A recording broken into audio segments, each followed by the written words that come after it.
देखिए, ये कोर्ट का फैसला है।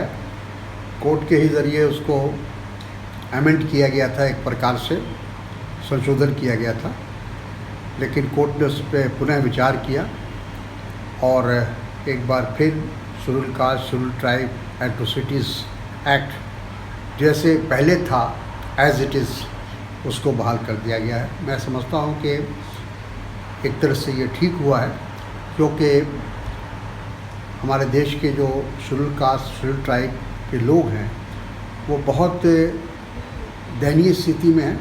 वो कोर्ट नहीं जा सकते, वो अदालत में नहीं जा सकते, उनके पास ना उतना वो समर्थ हैं। तो वैसी परिस्थिति में ये बिल बनाया गया था और मैं समझता हूँ कि इसका दुरुपयोग नहीं हो, इस बात की भी लोगों के अंदर एक अवेयरनेस लाने की आवश्यकता है।